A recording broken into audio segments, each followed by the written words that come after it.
अब चाहिँ म गर्न गइरहेको छु डिनरको तयारी। सो यो गुन्द्रुक चाहिँ मलाई सामसिङबाट भाउजूले ल्याइदिनु भएको हो नि त। सो टेस्ट पनि गर्नु पर्यो कि यो गुन्द्रुक चाहिँ कस्तो रहेछ भनेर। र यो चाहिँ हो फर्सी, अनि म चाहिँ अहिले डिनरमा बनाउनु गइरहेको छु गुन्द्रुकको झोल र फर्सीको सब्जी। दिउँसो लन्चमा चाहिँ मैले खसीको मासु बनाएको थियो, त्यही भएर बेलुका चाहिँ अलिक लाइटै खानुपर्छ भनेर मैले खालि सब्जी मात्रै बनाएको हो। अब दुईपल्ट त हेभी त खानु भएन। सो यता भने चाहिँ मैले प्याज खोर्सानी काटेर रेडी पारिसकेको छु र आगो सल्काएर कराई पनि बसालेँ। गुन्द्रुकको झोल बनाउनु लागि चाहिँ आलु उसिनै पर्छ भनेर पनि जरुरी छैन, म चाहिँ यसरी पनि बनाउँछु। यसरी बनाउनु भयो भने पनि धेरै मिठो हुन्छ। तपाईँहरू कोले पनि यसरी बनाउनुहुन्छ मलाई भनिदिनुहोस्। यता भने चाहिँ मैले तेलमा खोर्सानी प्याज पनि हालिसकेको छु र अब टाइम भएको छ आलु हालेपछि चाहिँ तपाईँहरूले यसमा हल्दी र नुन एड गरिदिनु होला। र त्यहाँदेखिको यता त यसमा केही मसला नै पर्दैन, पर्यो भने खालि एउटा टमाटर मात्र हो। टमाटर चाहिँ फेरि हाल्नै पर्ने हुन्छ, गुन्द्रुकमा टमाटर भएन भने त मजै भएन। म चाहिँ यसरी नै खाना सिम्पल तरिकाले नै बनाउँछु। खाना भनेको चाहिँ जति सिम्पल बनाएँ, जति मरमसला कम्ती हालेँ त्यति नै खाना चाहिँ मिठो भएर जान्छ। आलु चाहिँ मजाले परपरि भुट्नुपर्छ। जुन प्रकारले आलु भुजिया बनाउँदा तपाईँहरूले भुट्नुहुन्छ त्यही प्रकारले आलु चाहिँ फर्स्टमा मजाले भुटिदिनु होला।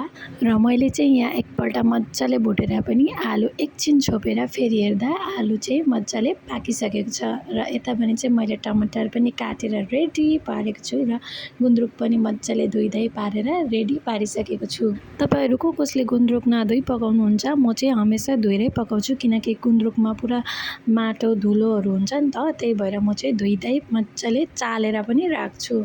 र अब भने चाहिँ मैले सब्जीमा टमाटर पनि हालिसकेको छु। टमाटर हालिसकेको बादमा तपाईँहरूले यसलाई मजाले मिक्स गरेर चलाउनुहोस् र एकछिनपछि चाहिँ हल्का पानी एड गरेर यसलाई छोपिदिनु पर्ने हुन्छ, किनभने टमाटर पाक्नु अलिक टाइम लाग्छ। र यता भने साइड बाई साइड मैले फर्सीको लागि पनि प्याज र सुक्खा खोर्सानी रेडी पारेको छु र लसुन पनि 3-4वटा कुचाएर रेडी पारेको छु। र कतिजनालाई सुक्खा खोर्सानीले बिसाउँछ नि त, त्यही भएर तपाईँहरूले सुक्खा खोर्सानीको जग्गा हरियो खोर्सानी हाल्न सक्नुहुन्छ, तर सक्यो भने लसुन चाहिँ स्किप नगरिदिनु होला। र यता भने चाहिँ मेरो आलु र टमाटर पनि मजाले पाकिसकेको छ र म चाहिँ अझै यसलाई मजाले मिक्स गर्दैछु। र अब चाहिँ पालो आउँछ तपाईँले झोल के कति हाल्नुहुन्छ। म चाहिँ बेसी झोल हाल्दिनँ, किनभने खाने मान्छे पनि कम्ती छ, त्यही भएर म चाहिँ कम्ती नै झोल हाल्छु।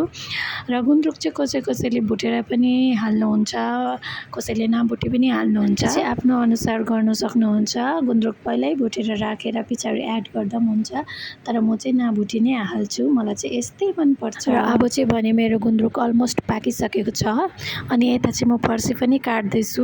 अब चाहिँ गुन्द्रुक उम्लिनु पनि थाल्यो, अब चाहिँ मजाले पाकिसक्यो र हेर्दा पनि कस्तो मिठो खाउँ खाउँ लाग्दैछ। र एकपल्ट चाहिँ यसरी गुन्द्रुकको झोल मजाले उम्लिसकेपछि चाहिँ अब चाहिँ म ग्यास बन्द गर्न गइरहेको छु, किनकि पाक्यो नि त। अब चाहिँ फेरि मलाई फर्सीतिर लाग्नुपर्ने छ। फर्सी चाहिँ मैले आधा काट्यो र अझै पनि आधा छ।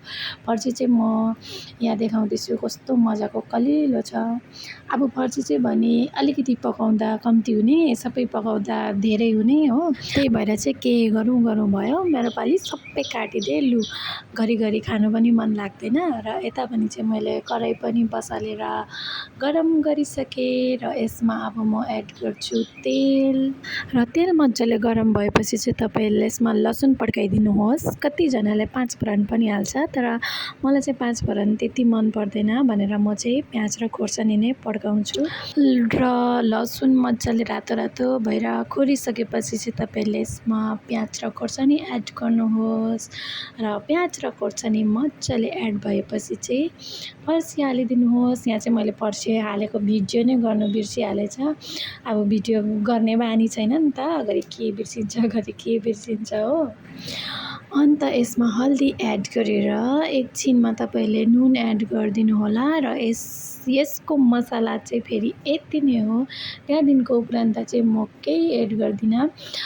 कतिजनाले फर्सीमा झिङ्गे माछा सिद्रा के हालेर पकाउनुहुन्छ नि त, त्यो पनि मिठो हुन्छ। तर मेरोमा चाहिँ केही पनि थिएन। अहिले फिलहाल चाहिँ मेरो हस्बेन्डले चाहिँ सिद्रा नभए जे पनि एड गर भनेर भन्दै थियो र मेरोमा चाहिँ थिएन। अहिले सबै सकिसकेको थियो र मैले चाहिँ यस्तै सिम्पलै बनाएँ होइन। तर मलाई मन पनि पर्दैन सिद्राहरू हालेको चाहिँ। सिद्राहरू हाल्नु पर्यो भने चाहिँ म मेरो लागि अलग्गै निकाल्छु, त्यसपछि चाहिँ हालिदिन्छु। तर मेरो मम्मी मेरो हस्बेन्डहरूले चाहिँ त्यस्तै मन पराउनुहुन्छ नि त। र अब चाहिँ भने फर्सी मैले एकपल्ट छोपेर पनि फेरि चलाउँदा चाहिँ फर्सीको अवस्था चाहिँ यस्तो भएको छ। हल्का हल्का पाक्नु पनि थालिसकेको छ। र खाना चाहिँ हमेसा म मिडियम टु लो हिटमै पकाउँछु, किनभने सब्जीहरू मजाले गल्छ, मजाले पाक्छ नि त। र मैले चाहिँ अझै मजाले पाकोस् भनेर चाहिँ हल्का पानी एड गरेर अझै पनि पकाउँदैछु। तपाईँहरूको इच्छाअनुसार हो, तपाईँहरूले पानी एड गरेर पनि पकाउन सक्नुहुन्छ र यसरी भुटेरै मात्रै पनि पकाउन सक्नुहुन्छ। र अब चाहिँ भने मैले अलिकति पानी एड गरेर ग्यास चाहिँ हाई फ्लेममा राखेको छु, दमादिम त्यो पानी चाहिँ सुकोस् भनेर। र यस्तो गऱ्यो भने चाहिँ फर्सी एकैछिनमा पाक्छ, मजाले लतक्क गल्छ। तपाईँहरू हेर्न सक्नुहुन्छ फर्सी कति मजाले पाकेको छ एकैछिनमा लतक्क भएर। अब चाहिँ भने फर्सी अलमोस्ट पाकिसक्यो र मेरो खाना पनि अब डिनर पनि रेडी भइसक्यो। यता गुन्द्रुकको झोल पनि रेडी र फर्सी पनि पाकेर रेडी भयो। र आजको डिनर भने चाहिँ मेरो यही हो, सादा सिम्पल खाना। र यो चाहिँ मेरो हिजो रातिकै डिनर हो। अन्त भिडियो गरेर चाहिँ मैले एडिट गर्नु नपाएर आज दिउँसो एडिट गरेर चाहिँ हालेको हो। र यसरी नै मेरो भिडियो हेरिदिनुहोस् होला, लाइक गरिदिनुहोस् होला, कमेन्ट पनि गरिदिनुहोस् होला, सेयर पनि गरिदिनुहोस् होला। र तपाईँहरूलाई मैले पकाएको खाना के कस्तो लाग्यो। Thank you so much.